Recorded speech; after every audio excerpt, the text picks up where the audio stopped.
The dress hit the wet stone like something worthless, but Lily Carter felt her whole childhood fall with it. For one breath, the courtyard outside Silverpine's Moon Hall went quiet enough for her to hear the rain tapping softly against the lantern glass. Then the laughter began. It moved through the gathered pack in little waves, bright and careless, as if the ivory dress lying near the steps were only an old piece of fabric and not the last thing Lily's mother had ever touched. Lily stood frozen beneath the gray evening sky, her pale hands empty, her simple cloak slipping from one shoulder as cold rain gathered along her lashes. She could still feel where the dress had been folded against her chest only moments before, warm from her nervous grip, carrying the faint scent of lavender that never truly left the seams no matter how many winters passed. The gown was not grand. It was old, carefully mended, the hem softened by years, and the sleeves stitched in two places with thread Lily had saved from kitchen scraps. But her mother, Clara Carter, had worn it beneath the full moon when she was young, and before fever took her voice, she had pressed it into Lily's arms and whispered, "One day, when the world tries to tell you what you are worth, wear this and remember who loved you first." Lily had believed tonight would be that day. The moon-choosing ceremony came only once every 5 years, and this year the Alpha King of the North himself was coming to Silverpine Pack to witness the vows, judge the alliances, and perhaps choose the family that would stand closest to his throne. Every noble daughter had arrived in silk and silver. Every Alpha heir had practiced his bow. Every servant had been warned not to embarrass the pack. Lily had not planned to stand in the center. She knew better than to reach for attention. She only wanted a place near the back of the hall, under the moonlit windows, where she could hear the blessing and feel, for one quiet moment, as if her mother's memory had been allowed inside with everyone else. Brianna Vale had seen her before she reached the doors. Brianna, with her silver gown, perfect blonde curls, and smile sharp enough to cut without leaving proof. "Is that what you are wearing?" she had asked, loud enough for the nearby guests to turn. Lily had tried to answer politely. She had said, "It was my mother's." And somehow, that had made it worse. Now the dress lay on the rain-dark stone where Brianna's attendant had tossed it, one sleeve unfolded like a pleading hand.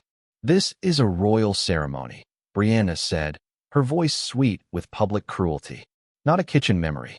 Lily's throat closed. She took one step toward the dress, but two young wolves shifted into her path with amused smiles, not touching her, only blocking her with the confidence of people who knew she would not push past them. "Please," Lily whispered. "Just let me pick it up." Someone laughed again. Another voice called her a sentimental little Omega. Brianna tilted her head, studying Lily as if grief were a stain worse than mud. "If your mother wanted you honored, she should have left you something worth honoring." The words landed softly. That was the worst part. They did not need to shout to make Lily feel small. She looked past them to the dress, to the careful white stitches she had made by candlelight, to the ivory fabric darkening slowly in the rain. She did not cry out. She did not curse them. She only stood there with her heart breaking quietly where everyone could see. At the far end of the courtyard, beyond the torchlit archway, a line of black horses came to a stop. Silver banners stirred in the wind. The laughter faded one voice at a time as King Nathaniel Blackwood stepped down from his carriage, tall and silent in a black royal cloak trimmed with dark fur, his silver-gray eyes colder than the northern rain. The Alpha King had arrived early, and he had seen the dress fall. The sight of King Nathaniel Blackwood stole the sound from the courtyard. Even the rain seemed to soften as he stepped beneath the torchlit archway, his black cloak moving behind him like a piece of the northern night. Lily Carter lowered her gaze at once, because every instinct she had been taught as an Omega told her not to look directly at power. But she could still feel him there, as surely as she felt the cold seeping through her shoes and the ache in her empty hands. Around her, the same pack members who had laughed a moment earlier shifted into careful silence. Brianna Vale turned with practiced grace, gathering her silver skirts and arranging surprise across her face as if she had not been the cause of anything unpleasant. "Your Majesty," she said, dipping into a flawless curtsy, "Silverpine is honored. We were told you would arrive after moonrise." Nathaniel did not answer immediately. His attention had not gone to Brianna's gown, or the lanterns, or the polished doors of Moon Hall. It had gone to the ivory dress on the wet stone. Lily saw the direction of his gaze, and felt fresh shame rise in her chest. She wanted to run forward and gather the dress before he could see the frayed hem, the hand-stitched sleeve, the old fabric darkening in the rain. She wanted to hide how much it mattered. But her path remained blocked, and her voice, the one that had barely managed please, could not seem to find another word. For 12 years, she had lived by learning which feelings to keep small. After her mother died, Lily had been moved from the little cottage near the eastern orchard into the servants' quarters behind Silverpine's kitchens. Elder Thomas Vale had called it practical mercy. The pack called it charity. Lily learned to wake before dawn, carry flour sacks, scrub pots, mend torn shirts, and smile when noble daughters handed her gowns to press for ceremonies she would never attend. She learned that grief made people uncomfortable unless it was pretty, brief, and spoken by someone important. Hers was none of those things. Her grief lived in quiet places, in the lavender sachet tucked into the dress box, in the careful stitches she made after midnight, in the way she sometimes held the ivory fabric to her cheek when the world felt too cold to belong to. Clara Carter had not left money, rank, or protection. She had left a dress and a sentence Lily carried like a hidden flame. Remember who loved you first. That was why tonight had mattered. Not because Lily believed the Alpha King would look at her. Not because she dreamed of being chosen. She had only wanted to stand under the Moon Hall windows while the blessing was spoken and feel her mother near her for one honest moment. Brianna stepped forward, smiling as the silence stretched. I apologize for the disorder, Your Majesty. One of the kitchen Omegas brought an unsuitable garment into the ceremony area. We were simply correcting the mistake before your entrance. The words were smooth enough to sound reasonable if no one looked at Lily's face. Nathaniel looked. Not long, not openly tender, but with the unsettling stillness of a man who noticed what others expected him to ignore. Lily felt seen, and it frightened her more than being mocked. Elder Thomas hurried down the steps of Moon Hall, robes gathered in one hand. His expression tight. With concern, he aimed at the king, not at Lily. Your Majesty, please come inside. The court is waiting, and the rain will ruin the welcome. Nathaniel's silver-gray eyes moved from Elder Thomas to Brianna, then back to the dress. It seems the welcome has already begun, he said. No one knew how to answer. Lily finally found enough courage to whisper, "It was my mother's." The words trembled, but they were whole. Nathaniel heard them. So did the courtyard. Brianna's mouth tightened. Elder Thomas went very still. And for the first time since Lily had known him, the elder looked less annoyed by her presence than afraid of what her memory might awaken. The name Clara Carter changed the air around Moon Hall. Lily felt it before she understood it, a slight tightening in the courtyard, a pause too sharp to belong only to pity. Elder Thomas Vale's fingers curled around the edge of his ceremonial sleeve, and for one careful second, his eyes dropped to the dress in the rain as if it were not a worn garment at all, but a sealed door someone had opened by mistake.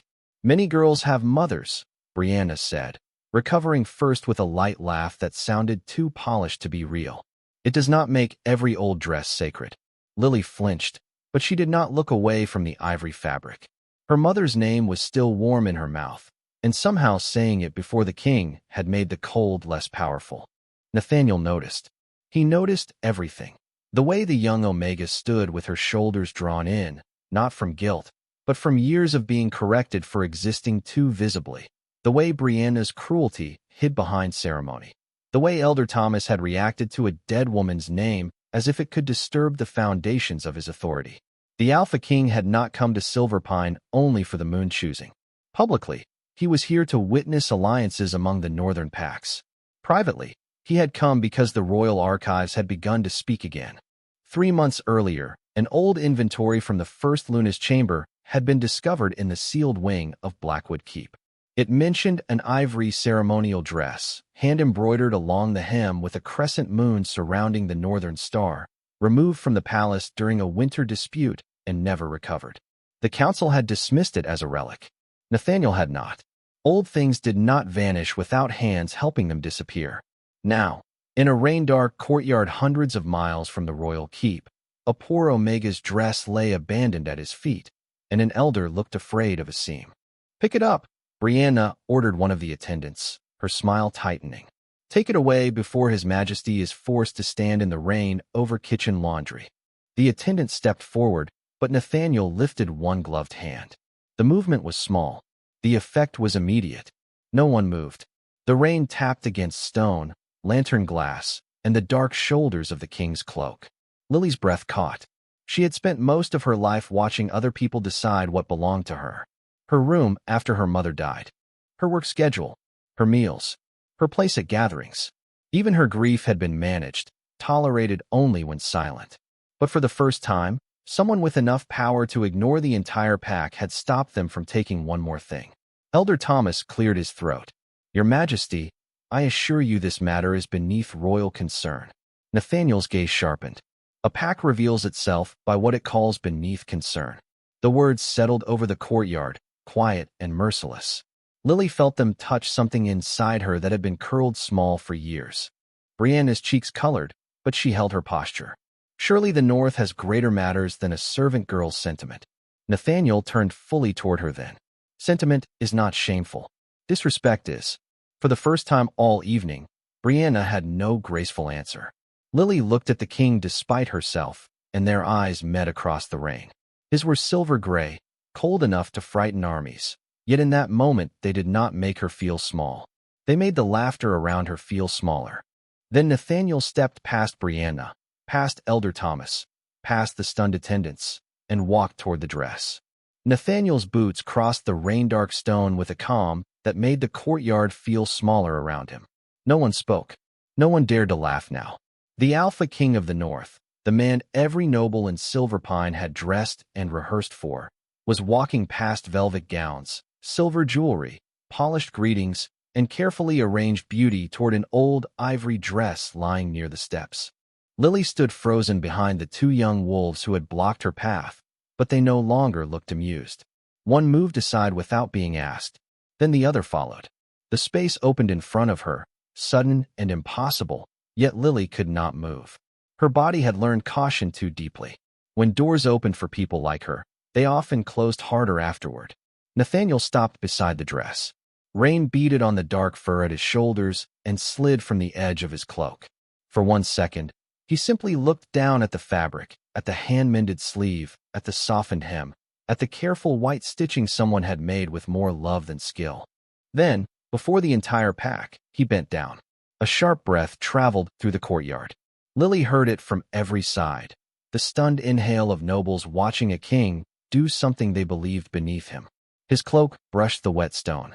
His gloved hands lifted the dress slowly, not by the corner as if it were trash, but with both hands, as if the rain-heavy fabric deserved care. Water slipped from the hem in quiet silver drops.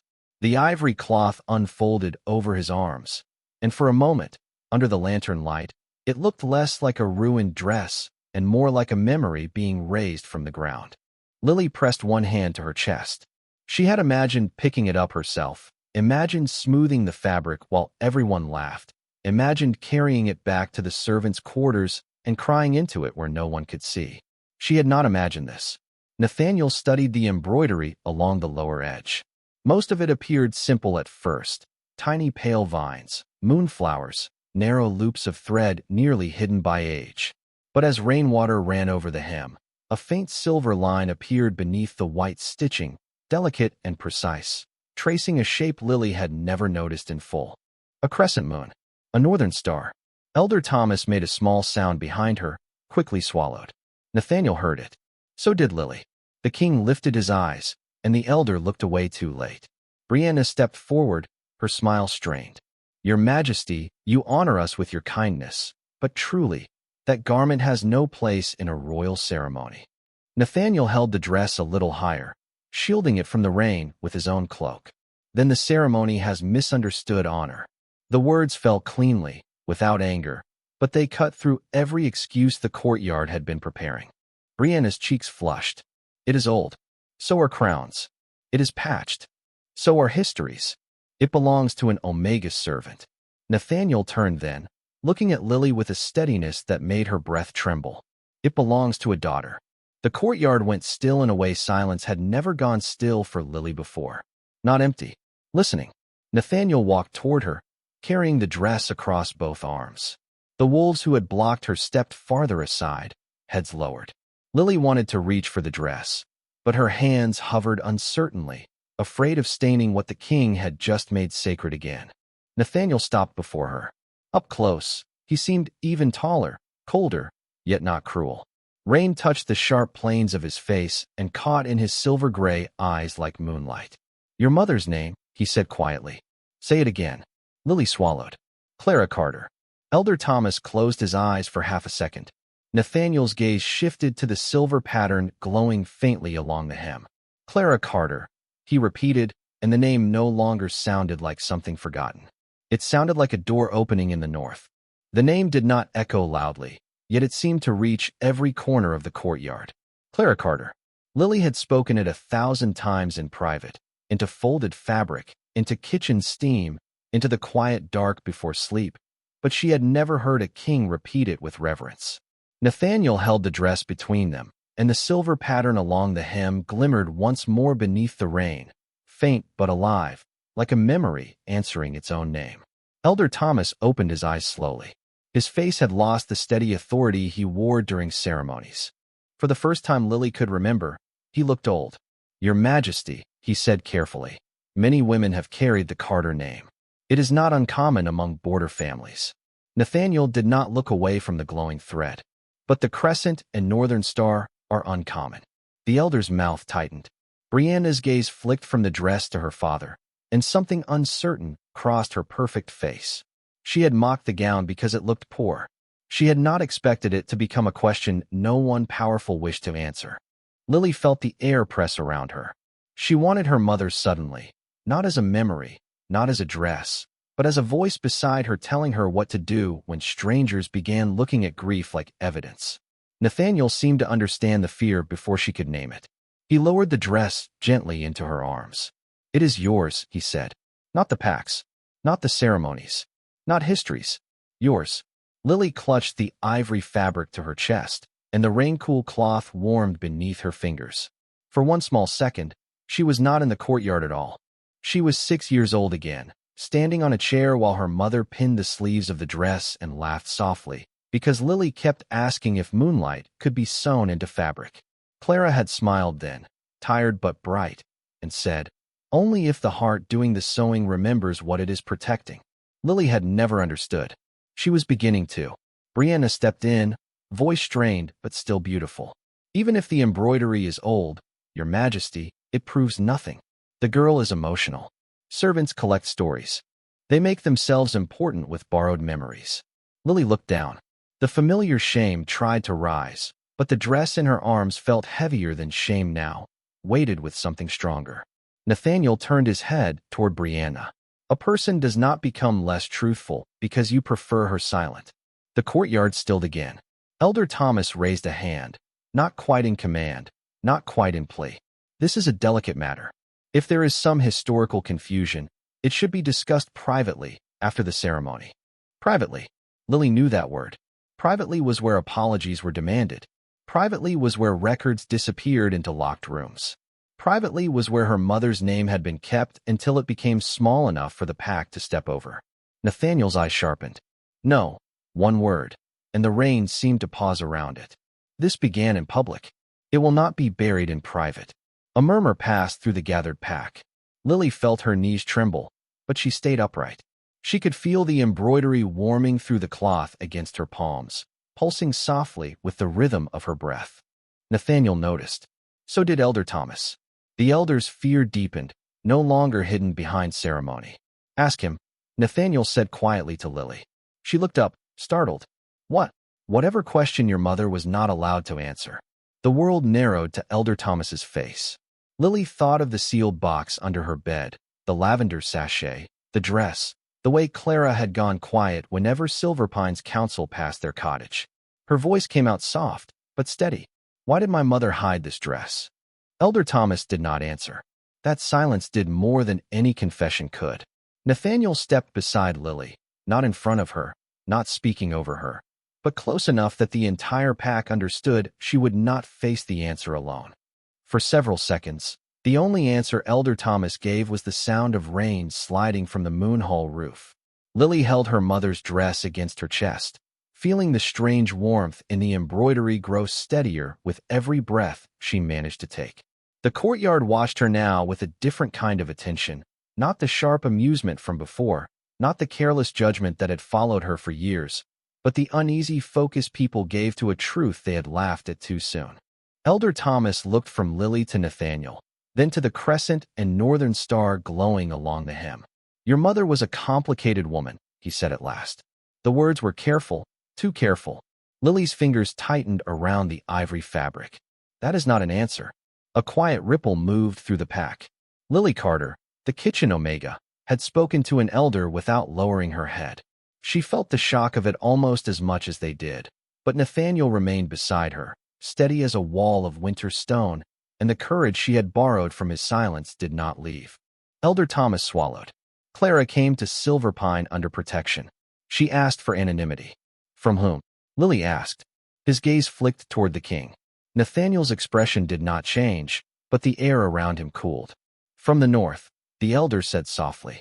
"From the royal court, from old enemies, from questions that would have followed her child." Lily felt the world tilt beneath her. Her child, not her past, not her title, her. Brianna took one small step back, the hem of her silver gown brushing the wet stone. "Father," she whispered, and for once there was no performance in her voice. Elder Thomas did not look at her. Clara Carter was not born Carter. That name was given to keep her safe. The embroidery brightened, silver threading through the rain, as if the dress itself had grown tired of hiding. Nathaniel looked down at the symbol, and something ancient moved behind his eyes. He had read about the lost Luna line in brittle pages and sealed letters, but records had made it feel distant, almost ceremonial. This was not distant. This was a daughter trembling in the rain because a pack had mocked the only proof of love she had left. "What was her name?" Nathaniel asked. Elder Thomas closed his eyes. "Clara Ashbourne." Lord murmurs broke through the courtyard. Even those who knew little history knew that name. The Ashbourne line had vanished after a dispute with the royal house nearly 3 decades ago, leaving only rumors of a Luna heir who had disappeared before the bond could be confirmed. Lily heard the whispers, but could not make them fit inside her chest. Her mother had been the woman who taught her to mend socks, save candle ends, and sing when fear made the night too large. Her mother had also carried a name important enough to frighten elders. "Why did no one tell me?" Lily asked. The question came out small, and that made it hurt more. Elder Thomas's face folded with something like regret, but regret that arrived only after exposure did not feel like mercy. "Because hidden things survive." Nathaniel's voice cut through the rain. "No, hidden things are controlled." The courtyard went still. Lily looked up at him, and in his cold silver gray eyes she saw not pity, but recognition of a different kind. He understood cages that were called protection. He understood histories edited by people who benefited from silence. The dress warmed again in her arms, and the crescent symbol glowed bright enough to reflect on her pale hands. Nathaniel turned to the gathered pack. "This ceremony will wait." No one argued. Tonight, the North will first honor what Silverpine tried to discard. Lily's breath caught. The same people who had laughed now lowered their eyes, not fully bowing yet, but no longer looking at her as if she were nothing. And for the first time, Lily wondered if her mother had not left her a memory to mourn, but a truth meant to wake when someone finally dared to pick it up. Moon Hall did not open for the ceremony that night. Instead, its great silver doors remained closed while the courtyard became the place where truth stood uncovered in the rain. Lily Carter held the ivory dress against her chest, as if it were both fragile and stronger than stone, the crescent and northern star glowing softly beneath her fingers. Around her, the pack no longer knew where to look. A few minutes earlier, they had seen an old garment as something to mock. Now they saw a symbol tied to a name their elders had buried, and every careless laugh seemed to return to them with the weight of shame. Brianna stood near the steps, her silver gown damp at the hem, her perfect composure beginning to crack under the attention she had once enjoyed.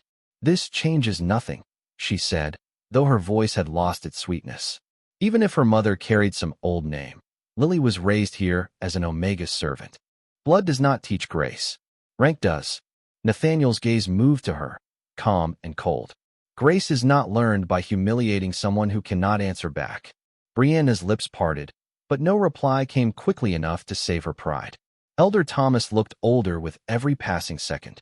The rain had flattened the silver hair at his temples, and the authority in his robes seemed less impressive now that the secret beneath them had begun to show. "Your Majesty," he said, "the Ashbourne matter was never meant to dishonor the girl. We believed obscurity would keep her safe." Lily looked at him then. Safe from what? The question was simple. No one answered. That was when she understood that silence had been the wall around her life, built brick by people who told themselves they were protecting her while letting her scrub floors, sleep cold, and be mocked for wearing the last gift her mother gave. Her throat tightened, but she did not lower her head. Nathaniel noticed the effort it cost her to stay standing. He removed his black fur-trimmed cloak and placed it around her shoulders without touching her more than the fabric. The warmth settled over her like shelter. Gasps moved through the courtyard. A royal cloak was not a small gesture. It meant protection. It meant witness. It meant every wolf present would remember that the girl they had laughed at now stood under the Alpha King's honor. Lily looked up at him, startled. "Your Majesty, I cannot take this." "You can," Nathaniel said. "Because it is offered, not taken." The words sank into her slowly. Offered. So little in her life had been offered. Most things had been assigned, withheld, or taken away. She gripped the dress tighter, feeling its warmth answer the cloak around her shoulders. Nathaniel turned to the crowd. "Bring a clean table from Moon Hall." Servants hurried to obey, but this time no one barked at them. No one laughed. A long ceremonial table was carried into the courtyard and placed beneath the covered archway where rain could not reach. Nathaniel nodded to Lily, leaving the choice to her. With careful hands, she laid her mother's dress across the table. The old ivory fabric spread under the lanterns, patched sleeves and all, and the silver embroidery brightened until the crescent and star could be seen by everyone. Lord Whispers rose and faded. Brianna stared as though beauty had betrayed her by appearing somewhere she had dismissed. Nathaniel looked at the pack and spoke with quiet force. "Honor is not found in new silk or loud bloodlines. It is found in what remains true after the world tries to stain it." Lily's eyes burned, but this time she did not fight the tears. They fell silently, not from humiliation, but from the strange pain of being defended after years of learning not to hope for it. Then, from somewhere deep within the Northern King, a low and ancient presence stirred. Lily felt it before anyone named it. The royal wolf had noticed the dress, the symbol, and the daughter standing beside it. The stirring of the royal wolf moved through the courtyard without sound, yet every wolf felt it. Shoulders straightened, breaths caught. Even the lantern flames leaned toward Nathaniel, as if some older law had entered the reign with him. Lily stood beside the ceremonial table, wrapped in the Alpha King's cloak, her mother's dress spread beneath the archway like a recovered piece of moonlight. The silver crescent and northern star shone brighter now, not harshly, not like a weapon, but with the steady glow of truth finally allowed to breathe. Nathaniel's expression remained controlled, but Lily saw the faint change in his eyes. The cold silver deepened, touched by something ancient and watchful. "The royal wolf recognizes the mark," Lord Edwin Mercer said from behind the king's guard. He was the royal historian, a narrow man with spectacles misted by rain and awe trembling in his voice. "Your Majesty, this is no household embroidery. That pattern belonged to the first Luna line." A murmur broke through the pack. Elder Thomas looked at the stone beneath his feet. Brianna's face hardened. "A pattern is not a person," she said. "A dress cannot make a kitchen omega worthy of the North." This time, Lily did not flinch. The words still hurt, but they no longer found the same empty place inside her. She had her mother's dress before her, the king's cloak around her shoulders, and the name Clara Ashbourne burning through every silence that had tried to bury it. Nathaniel turned toward Brianna slowly. "Worth is not granted by your approval." Brianna's mouth tightened. "Then by what? An old story? A glowing thread?" Nathaniel looked back at Lily, and the courtyard seemed to narrow around the space between them. "By the life a person lives when no one powerful is watching." Lily's breath trembled. She thought of mornings in the kitchen, of mending sleeves by candlelight, of saving the softest bread for children too small to reach the table, of carrying her grief quietly because no one had made room for it. She had never thought those things counted as dignity. Nathaniel spoke again, his voice low enough to feel personal. strong enough for everyone to hear. Your mother hid you to keep you alive. They used that hidden place to make you feel small. Those are not the same thing. The truth of it struck Lily so gently that tears gathered again before she could stop them. Elder Thomas finally bowed his head. I was wrong to let protection become erasure. The admission came late, but the courtyard heard it. Brianna looked as if the ground had shifted beneath her, not because she was sorry, but because the story she controlled had turned against her. Nathaniel stepped to the table and gestured to the dress. Lily Carter, daughter of Clara Ashbourne, the choice is yours. You may take this dress and leave this courtyard under my protection, or you may stand here and let the North witness what your mother preserved. For once, no one answered for her.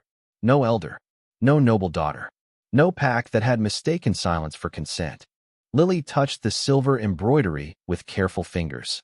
Warmth rose through the thread, into her hand, up her arm, and settled behind her heart like a small moon waking. The royal wolf within Nathaniel answered with a pulse so deep the rain itself seemed to pause. Lily lifted her head. I want them to witness it, she said. And under the covered archway, before the pack that had thrown her memory into the rain, the old ivory dress began to glow. The glow did not erase the old patches or hide the careful mending. It honored them. Silver light traveled through every stitch Lily had made by candlelight, every worn place her mother's hands had once smoothed, every softened fold that had carried years of lavender, grief, and love. The ivory dress lifted slightly in the rain-cooled air, not flying, not escaping, simply rising enough for the entire courtyard to see the full pattern hidden beneath the ordinary thread. A crescent moon circling the northern star, surrounded by tiny moonflowers sewn so finely they seemed to bloom under the lanterns. A sound moved through Silverpine Pack, not laughter this time, but recognition arriving too late. Lily stood with one hand on the glowing hem, Nathaniel's cloak warm around her shoulders, and felt the truth settle into her spine. She was still the girl who had scrubbed pots, carried laundry, and slept in a narrow room behind the kitchens. She was still the daughter who missed her mother so deeply that some mornings breathing felt like a task. But she was not the nothing they had named her. She had never been nothing. Lord Mercer stepped forward and bowed, rain dripping from the edge of his spectacles. Before the witnesses of Silverpine and the Crown, I confirm the mark of the Ashbourne Luna line. Elder Thomas lowered his head. And I confess Silverpine failed the daughter left in our care. The words should have healed more than they did. Lily heard them, accepted their weight, but did not hand them the power to undo years in a single breath. Forgiveness, she realized, was not the same as pretending nothing hurt. Brianna stood pale and silent near the steps, her silver gown suddenly less bright beneath the honest light of the dress. Nathaniel turned to the pack. No one here will speak of this garment as trash again. No one here will speak of her grief as shame. What you threw away was never worthless. His voice remained calm, but every wolf listened as if the northern mountains themselves had spoken. Then he looked at Lily, and the force of his attention softened into something that gave her room instead of taking it. You owe this pack no performance, he said. You may leave with your mother's dress tonight under royal protection. You may stay and demand answers. Or you may stand here until every person who laughed remembers the sound of it. Lily's fingers trembled against the glowing fabric. Choice felt strange in her hands. Heavy, beautiful, terrifying. She looked at the courtyard, at faces turned away in shame, at servants watching with quiet hope, at the closed doors of Moon Hall, where she had only wanted one humble place beneath the blessing. Then she lifted the dress carefully from the table and held it against her heart. I will not hide my mother's name anymore, she said.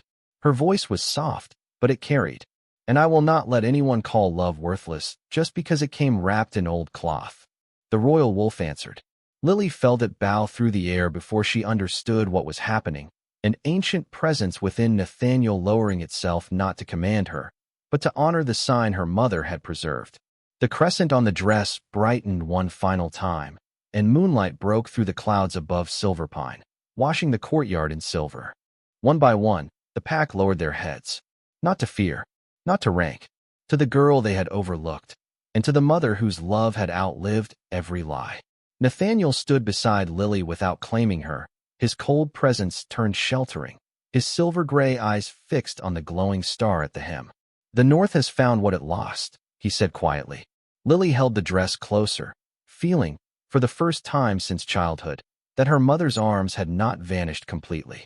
They had been there all along, stitched into ivory fabric, waiting for the night someone powerful enough to bend down would finally lift the truth back into the light.